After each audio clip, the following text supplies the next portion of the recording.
Vamos lá, você lembra quais são os pronomes relativos? Lembra? Se você não lembra, volte na aula e assista, muito importante. Deixa essa aula um pouco de lado, volta na aula de pronome relativo e assista, tá ok? Então, os pronomes relativos, a gente viu na aula que eles se dividem em variáveis e invariáveis, ou seja, aqueles que sofrem flexão, né, que sofrem variação, e aqueles que não sofrem nenhuma flexão.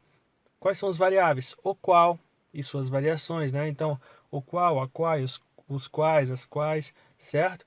Quanto, qual que são as variações de quanto? Quanta, quantos, quantas, cujo, quais são as variações que cujo pode sofrer? Cuja, cujos, cujas, né? E assim por diante. E os invariáveis, que, quem, onde. Beleza? A gente viu isso aí. Então, senhores, o que que acontece? Esses pronomes relativos, a gente pode dizer que eles exercem uma função sintática na nossa oração. A gente viu que os pronomes relativos, eles vêm para poder, como é que se diz? Substituir um termo, de maneira que a gente não tenha que ficar repetindo esse termo. A gente viu isso, certo? Beleza. Agora olha só, se esse termo que ele substituiu fazia papel de objeto direto, naturalmente, quando o pronome relativo substituir este termo, esse pronome relativo vai assumir também a função do termo que ele substituiu, ou seja, né, iria passar a ser um objeto direto, como a gente vai ver a partir de agora. Então, quando eu falo função sintática do pronome relativo, é como se eu quisesse dizer assim, né? Qual que é a função do termo que ele está substituindo? Saiba que se ele substituir um termo que fazia papel de objeto direto, então meu pronome relativo agora também faz papel de objeto direto. Se ele substituir um termo, né, que fazia papel de objeto indireto, agora o meu pronome relativo vai assumir o papel dele. E assim por diante. Ele substitui o termo e assume o papel que este termo estava fazendo antes, certo? Então, por exemplo, olha só, no caso, é pronome relativo fazendo papel de sujeito. Vamos pegar aqui duas orações, né? A Ana tem um rosto lindo. Beleza. Vamos pegar agora uma segunda oração. Ana é arquiteta. Tá ok?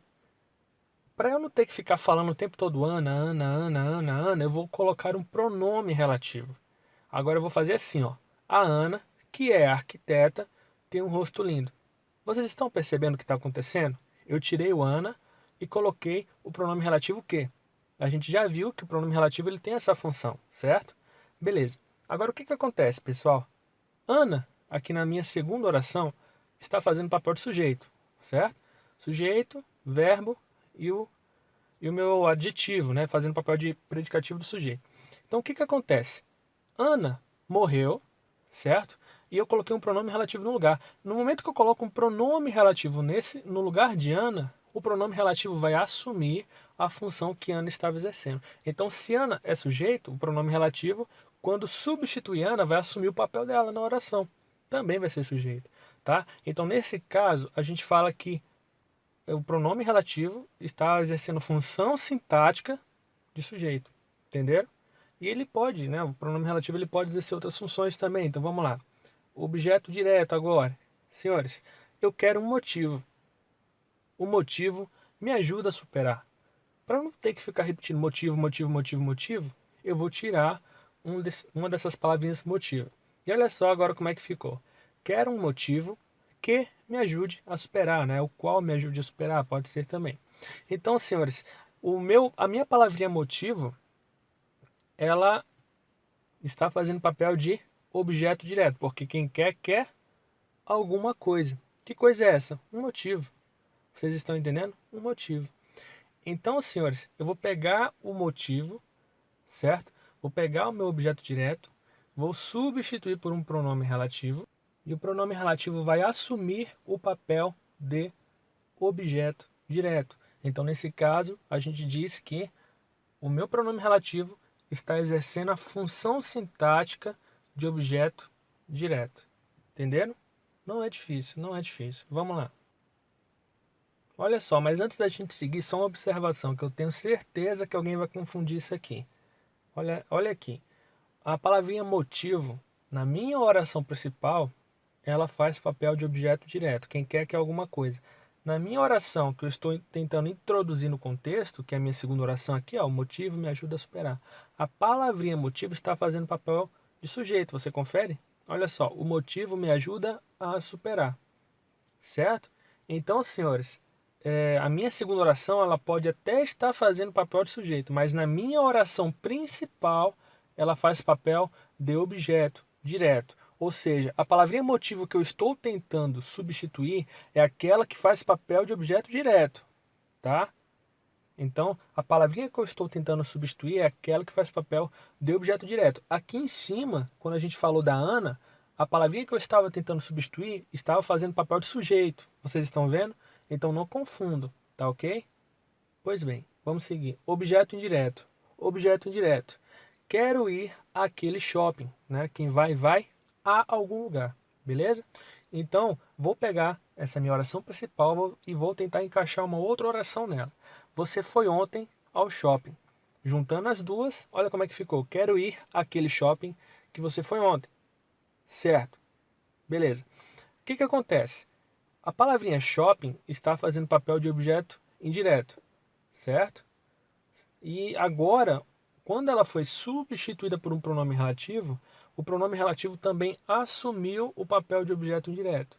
Entenderam? Porque o termo que o meu pronome relativo veio substituir, o termo estava fazendo papel de objeto indireto, portanto, meu pronome relativo também vai fazer papel de objeto indireto. Certo? Ele vai assumir a função sintática do termo que ele está substituindo. Beleza, pessoal? Outra situação, adjunto adnominal. Então, Marcelo, cujos pais são advogados, estuda nesta escola.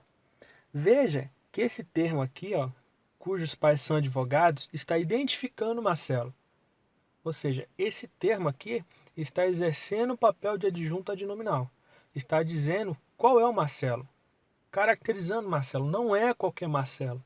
É o Marcelo que os pais são advogados. Tá bom? Então, senhores, quando isso acontecer, a gente diz que o pronome relativo, tá ok? Está exercendo o papel de adjunto adnominal. Então, se o meu pronome relativo está ajudando a identificar alguém, caracterizar alguém, a gente diz que o pronome relativo está exercendo o papel de adjunto adnominal. E aqui vem uma observação muito importante, pessoal. Não confunda, tá? Com a função de sujeito. Tem gente que confunde. Olha só, quando eu digo assim, ó, Marcelo estuda nesta escola. Quem é o sujeito? É o Marcelo, concorda? O Marcelo, né, é o sujeito da minha oração principal. Beleza. Agora veja bem, vou pegar a minha segunda oração. Os pais do Marcelo são advogados. Na minha segunda oração, que eu estou tentando encaixar no contexto, quem que é o sujeito? Quem está fazendo o papel de sujeito? É o termo os pais do Marcelo. Tá vendo? Coisa que não acontece na minha na minha oração, onde o pronome relativo está fazendo o papel de sujeito. Veja bem o que acontece. A gente viu, ó. A Ana tem um rosto lindo. Quem que é o sujeito? Ana. A Ana é arquiteta. Quem que é o sujeito? Ana. Então, quando o meu pronome relativo exerce função de sujeito, o termo que eu vou tentar encaixar na oração também, né, vai ter o mesmo sujeito da oração principal. Tá ok? Todas as vezes que o pronome relativo estiver exercendo o papel de sujeito. Quando o meu pronome relativo estiver exercendo o papel de adjunto adnominal, tá ok? Isso não vai acontecer. Na hora que eu separar as orações, eu vou ver nitidamente que o termo está simplesmente ajudando a identificar alguém da oração principal. Por quê? Porque o sujeito vai mudar na segunda oração. Na minha oração secundária, vocês estão vendo?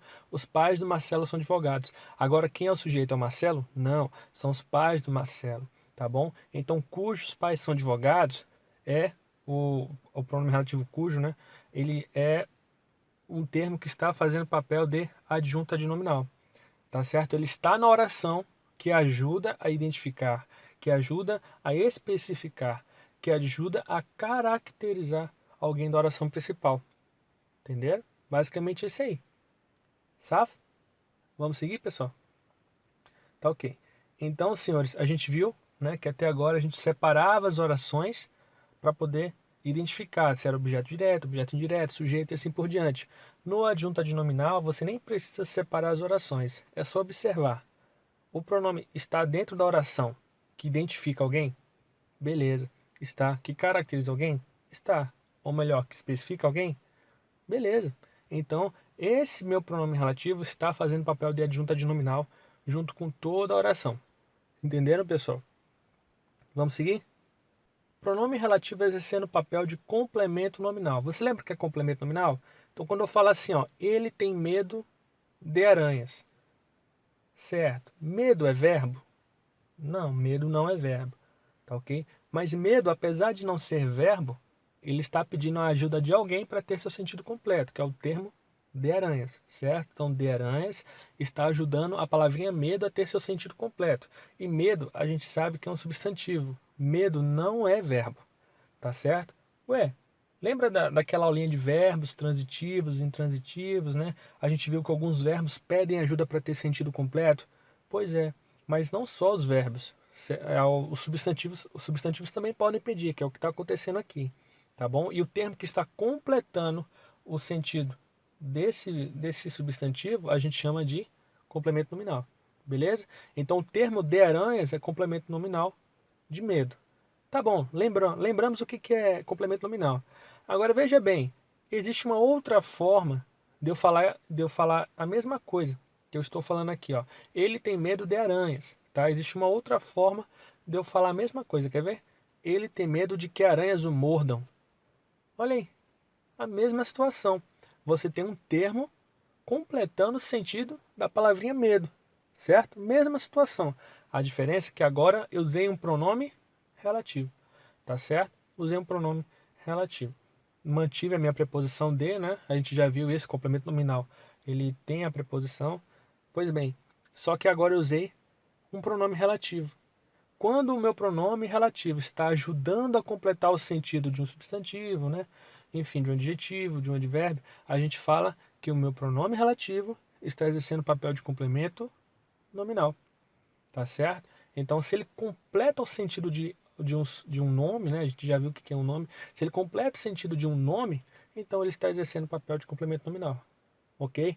E o pronome relativo, ele vai nessa onda também, ele ajuda a completar. Se ele está ajudando a completar, ele está exercendo o papel de complemento nominal. Beleza? Pronome relativo exercendo o papel de adjunto adverbial. Olha só o nosso exemplo aqui, ó. Dirigia aquele carro feio onde aprendeu a dirigir. Tá certo. Senhores, olha só, vamos tentar separar essas orações. Dirigir aquele carro feio, né, minha primeira oração, e aprendeu a dirigir no carro, minha segunda oração. Então, senhores, se você olhar no carro, é adjunto adverbial de lugar, está exercendo função sintática de adjunto adverbial de lugar, concorda comigo? Onde foi que ele aprendeu a dirigir? Em que lugar? No carro, certo? Então, no carro, adjunto adverbial de lugar. Beleza. Se ele está exercendo o papel de adjunto adverbial de lugar, o termo que vai substituir ele vai assumir o papel que ele estava fazendo. Então, se eu usar a palavrinha onde para substituir no carro, onde vai assumir o papel que no carro estava fazendo. Então, senhores, o meu pronome relativo onde aqui está exercendo função sintática de adjunto adverbial de lugar. A melhor maneira de você identificar o adjunto adverbial é separando ele, tá? Separando. Então, separa as orações. A oração original, a minha oração principal, e a oração que eu inseri no contexto. Separe que você rapidamente vai identificar o adjunto adverbial. Olha só, o dinheiro é a engrenagem na qual a ambição cresce. Vamos separar agora. O dinheiro é a engrenagem. A ambição cresce na engrenagem. Em que lugar a ambição cresce? Certo? Então, basicamente é isso. O meu pronome relativo está substituindo alguém que estava exercendo o papel de adjunto adverbial. Logo, o meu pronome relativo vai assumir o seu papel. Vai exercer a função sintática de adjunto adverbial.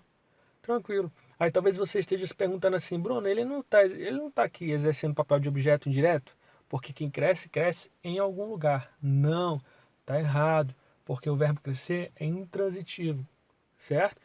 Não exige complemento. A gente já viu isso aí. Então o que acontece? Se digamos que você tem uma tia e essa tia passou 7 anos sem ver você, né? Ela viajou para outra cidade, você ficou 7 anos sem ver ela. Depois de 7 anos ela volta, olha assim para você e diz: Nossa, que saudade, você cresceu. E aí, ela tem que falar: Você cresceu em tal lugar? Não, ela não tem que falar isso, tá ok? Então, quando ela fala que você cresceu, você entende o que ela quis dizer. Crescer é verbo intransitivo, não exige complemento. E esse termo que está do lado do verbo crescer está exercendo o papel de adjunto adverbial, e nós já vimos isso, tá certo? Em aulas anteriores. Beleza? E se o meu pronome relativo está substituindo esse termo, vai assumir a função sintática desse termo, que é o termo que exercia o papel de adjunto adverbial. Tranquilo? Vamos seguir? Agora, senhores, o meu pronome relativo exercendo o papel de agente da passiva. Eu não sei se você lembra o que é o agente da passiva, então de maneira bastante resumida. O agente da passiva é a pessoa que está executando a ação que o sujeito está recebendo. Então o sujeito da minha oração vai estar sofrendo a ação de alguém. Esse alguém é o agente da passiva. Peguei um exemplo aqui, ó. Essa é a moça por quem fui enganado. Senhores, vamos separar isso aqui, ó. Essa é a moça. Agora, minha segunda oração. Fui enganado pela moça. Ou seja, a moça executou uma ação. Que ação foi essa? A de enganar. E o sujeito recebeu a ação. Que ação foi a que ele recebeu? A de ser enganado. Vocês estão vendo? Ele está recebendo a ação de engano. Ele está sendo enganado. Se ele recebe a ação, a pessoa que está executando a ação é o agente da passiva. Tá vendo? É só você separar as orações que você vai perceber. Entenderam, senhores? Beleza? Tranquilo.